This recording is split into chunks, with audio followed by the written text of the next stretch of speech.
ओम नमो भगवते वासुदेवाय नमः।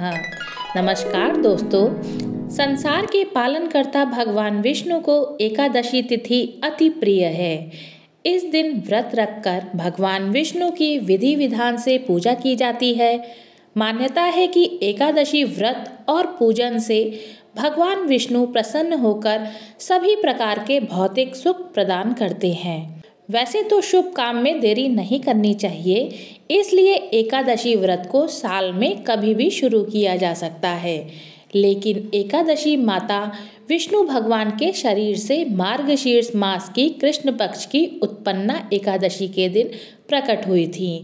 इसलिए उत्पन्ना एकादशी से एकादशी व्रत को शुरू करना सबसे उत्तम माना गया है। एकादशी का व्रत शुरू करने से पहले संकल्प लेना चाहिए कि जिस इच्छा से एकादशी व्रत प्रारंभ किया है उसके पूर्ण होने तक एकादशी का व्रत करती रहूंगी या करता रहूंगा।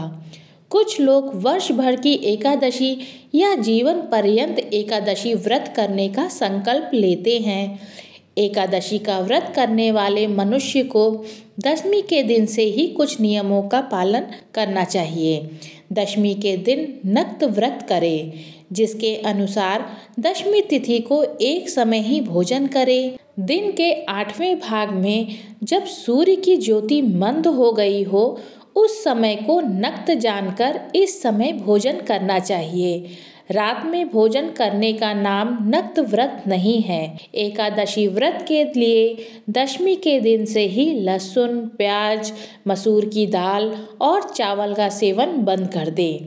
इसके साथ ही पूर्ण ब्रह्मचर्य का पालन करें और भोग विलास से दूर रहें। दशमी की रात को सोने से पहले ही दातून या ब्रश कर लें, क्योंकि एकादशी के दिन प्रातःकाल दातून न करने का नियम है। नींबू, जामुन या आम के पत्ते लेकर चबा ले और उंगली से कंठ साफ कर ले। वृक्षों से पत्ते तोड़ना भी वर्जित कहा गया है, इसलिए गिरे हुए पत्ते लेकर उनका सेवन करें। पानी से 12 बार कुल्ले कर ले, फिर स्नान आदि से निवृत्त होकर व्रत का संकल्प लें। हे कमल नयन, हे अच्युत, आज मैं आपकी कृपा से एकादशी का व्रत करने का संकल्प ले रही हूँ या ले रहा हूँ। आप मेरे शरण दाता हो, मुझे इस व्रत को पूर्ण करने की शक्ति प्रदान कीजिए। एकादशी के दिन व्रतधारी को घर में झाड़ू नहीं लगाना चाहिए और बाल या नाखून नहीं कटवाने चाहिए। इस दिन बाल और कपड़े धोना भी वर्जित माना गया है। एकादशी के व्रत में दिन में सोना नहीं चाहिए।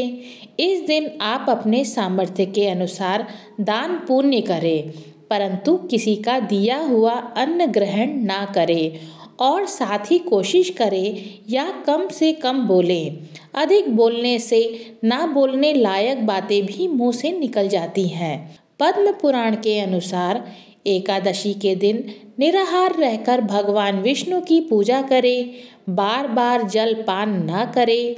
वर्ष भर के एकादशी व्रत में आहार संयम का बड़ा महत्व है। वहीं निर्जला एकादशी के दिन आहार के साथ साथ जल का संयम भी जरूरी है। इस एकादशी में जल ग्रहण नहीं किया जाता है। यदि किसी कारणवश निराहार रहकर व्रत करना ना संभव हो तो दिन में एक बार भोजन करें। व्रतधारी फल, घर से निकला हुआ फलों का रस या दूध या जल का सेवन कर सकता है।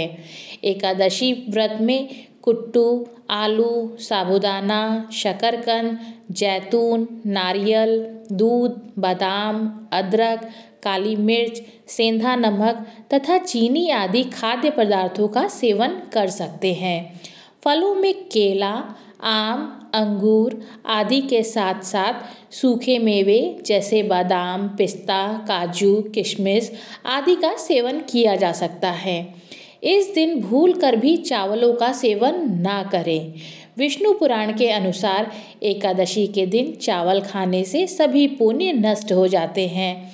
अन्य अनाज जैसे बाजरा, जौ और मैदा, उड़द, मसूर दाल, मटर, छोला, सेम, शलजम, गोभी, गाजर और पालक आदि खाद्य पदार्थों को एकादशी व्रत में वर्जित माना गया है। इसके अलावा मेथी, हींग, सरसों, सौंफ, इलायची, इमली, लौंग और जायफल आदि मसाले भी एकादशी व्रत में वर्जित हैं। बेकिंग पाउडर, नमक, बेकिंग सोडा, कस्टर्ड, बाजारू खाद्य पदार्थ जैसे मिठाइयाँ आदि का सेवन नहीं करना चाहिए। यदि अनजाने में आपसे इनमें से किसी भी पदार्थ का सेवन कर लिया है तो उसी समय सूर्य भगवान के दर्शन करके विष्णु भगवान से क्षमा याचना करें। प्रत्येक वस्तु भगवान विष्णु को भोग लगाकर तथा तुलसी दल अर्पित करके ग्रहण करनी चाहिए। रविवार, एकादशी, द्वादशी, अमावस्या तथा पूर्णिमा के दिन तुलसी दल को नहीं तोड़ना चाहिए।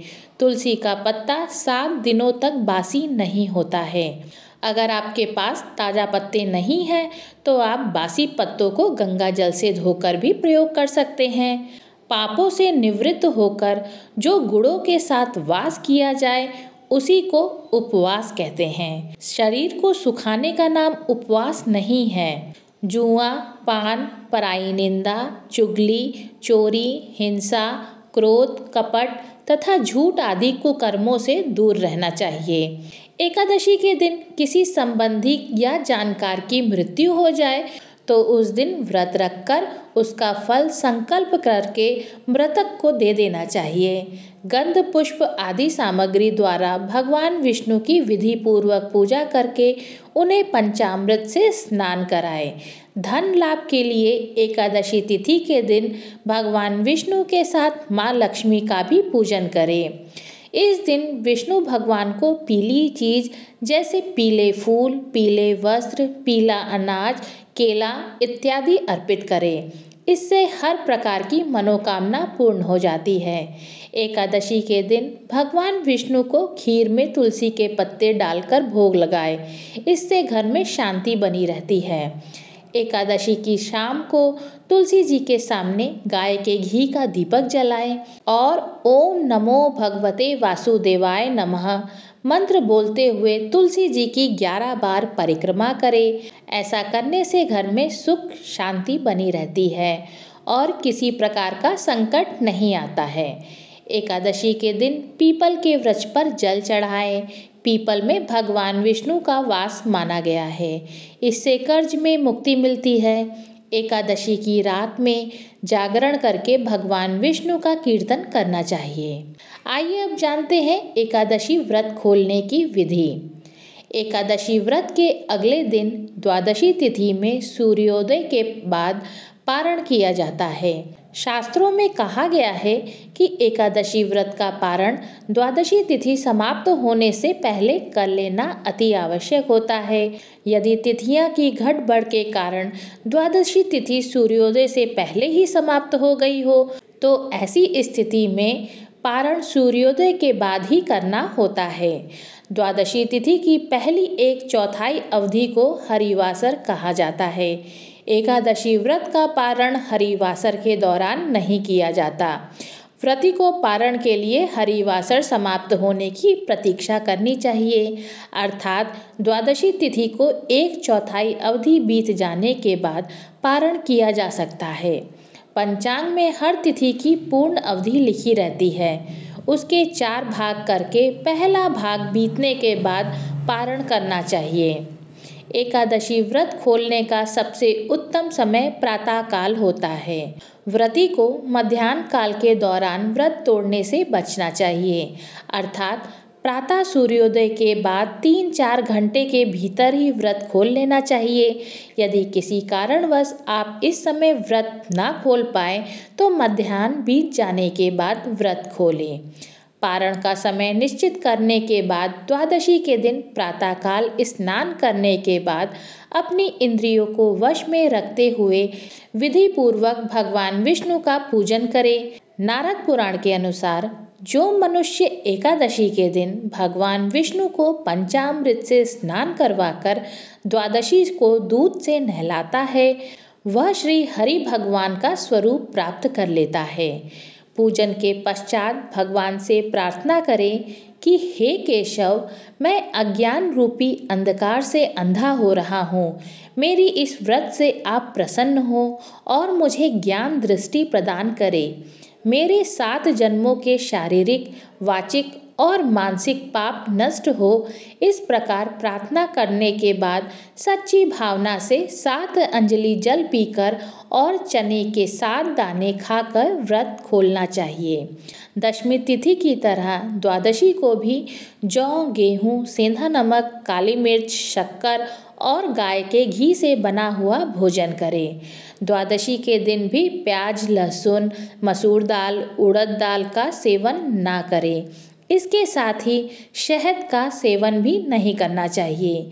इस दिन आप अपने सामर्थ्य के अनुसार ब्राह्मण को मिष्ठान और दक्षिणा आदि देना चाहिए। इस प्रकार विधि पूर्वक अपनी कामना पूर्ण होने तक विद्वान मनुष्य को एकादशी का व्रत करना चाहिए। संकल्प के अनुसार एकादशी व्रत पूर्ण हो जाने पर उसका उद्यापन करें। मार्गशीर्ष माह के शुभ शुक्ल पक्ष में मोक्षदा एकादशी के दिन एकादशी का उद्यापन करना अत्यंत शुभ माना जाता है। वीडियो को अंत तक देखने के लिए आप सभी का हार्दिक धन्यवाद। यदि आपको वीडियो पसंद आया है तो कमेंट बॉक्स में ओम नमो भगवते वासुदेवाय नमः लिखना ना भूलें और साथ ही वीडियो को लाइक और चैनल को सब्सक्राइब अवश्य करें ताकि आपको मेरी अगली आने वाली वीडियो की जानकारी तुरंत ही मिल सके। इसके साथ ही आप सभी का हार्दिक धन्यवाद। श्री कृष्ण गोविंद हरे मुरारी, हे नाथ नारायण वासुदेवा। हरे कृष्णा।